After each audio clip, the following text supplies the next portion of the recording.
My name is Daniel Hayes, and I grew up thinking my family was ordinary. Strict, sure, but ordinary. My parents worked long hours, rarely took vacations, and always talked about keeping us safe. But my older brother, Liam, was different. He wasn't allowed to go to school with me. Didn't go outside. Didn't have friends. He stayed in his room all day, a room I wasn't allowed to enter. When I was younger, I thought he was grounded.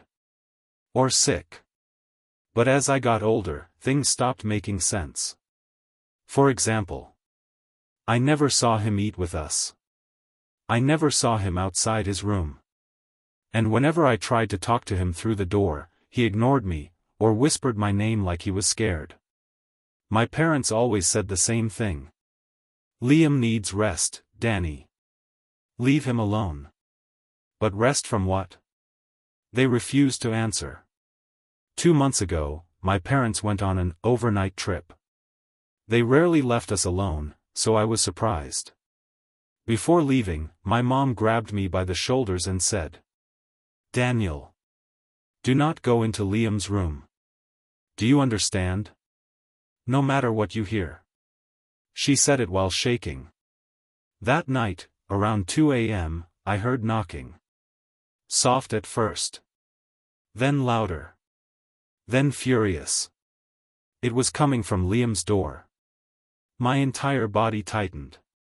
We hadn't spoken in years. "Danny." A whisper through the wood. "Please open the door, they lied to you." My blood froze. I wanted to run. But instead, I slowly reached for the doorknob. And turned it. Liam's room was empty. Not empty like no furniture, but empty like a psychiatric cell. White walls. No posters. No toys. No bed, just a thin mattress on the floor. And Liam stood in the middle of it. Not pale. Not sick. Not broken. Just normal. Older, yes. Thinner. But normal.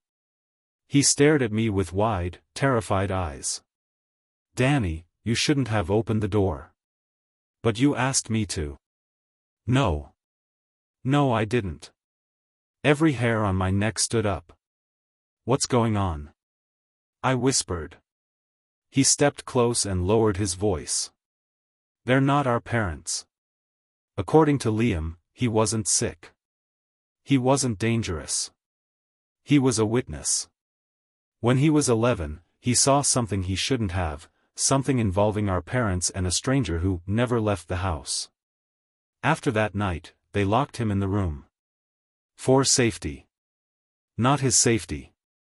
Theirs. "They told you I was unstable," Liam said. "That I was violent. That I hurt you." I nodded slowly. I remembered that. When I was 7, our parents told me Liam had shoved me down the stairs. I never questioned it. "It was a lie," he said. "They wanted you to fear me." Why would they do that?" He swallowed hard. "Because they aren't who they say they are, Danny. And I know what they did. I heard everything." Liam pointed to a section of the wall behind his mattress. "There's a door behind that. They think I don't know about it." A secret door in his room? No way. But when we pushed the mattress aside, I saw it, a faint outline of a small wooden door painted over to blend with the wall. My heart pounded. Liam pressed his ear against it. "They go down there at night. They think I'm asleep, but I hear them, machinery, voices, screams." "Screams?" He nodded. "We have to leave. Tonight." We opened the hidden door. Behind it was a short staircase leading into darkness. The air smelled metallic, like old blood and chemicals. We crept down, each step creaking. At the bottom was a second door, heavy, steel, cold. And behind that, a hallway with white fluorescent lights. And rooms. Dozens of them. Each with a number. Each with a nameplate. And on each nameplate. June 4th. Attempt number 27. Failed. Rows and rows of rooms labeled failed. My stomach twisted as the realization hit me. These weren't rooms. They were cells. And inside a few of them, I saw beds with restraints. Machines. 4 lines. Dark stains on the floor. What is this place? I whispered. Liam didn't answer. At the end of the hallway was an office. We entered quietly. On the desk were files. Lots of them. I picked up the first one. Subject, Liam Hayes. Status, responsive but non-compliant.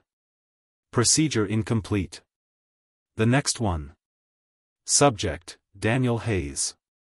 Phase 1 scheduled for age 18. Monitoring required. I couldn't breathe. What procedure? I whispered. Liam shook his head.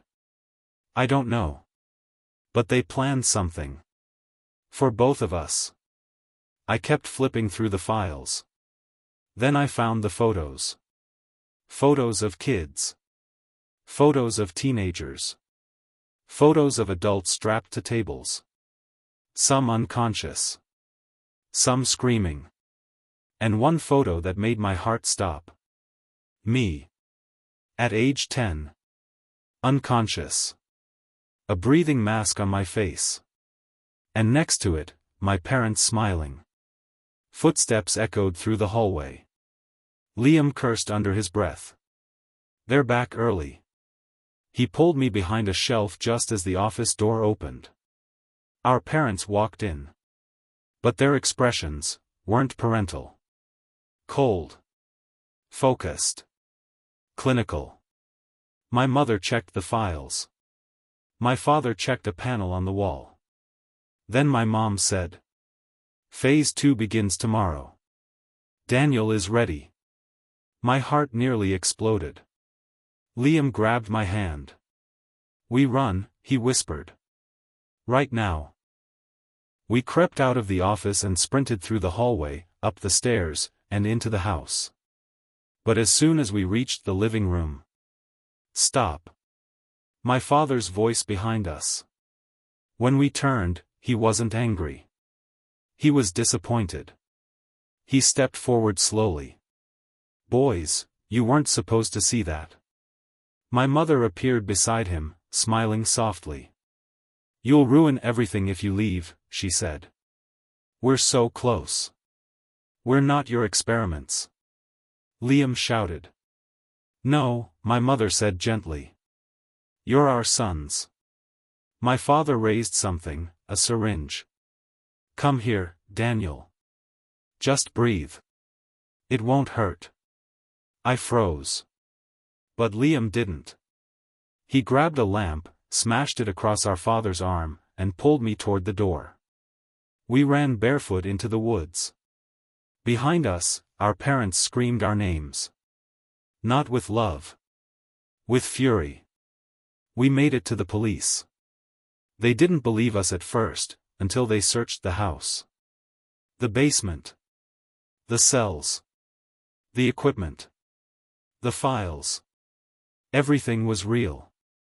Our parents vanished before police could arrest them. The FBI thinks they were part of a larger network, one that used family environments to disguise experimentation protocols. Liam and I were supposed to be subjects. Our whole childhood had been preparation. Now we live under new names. New identities. New states.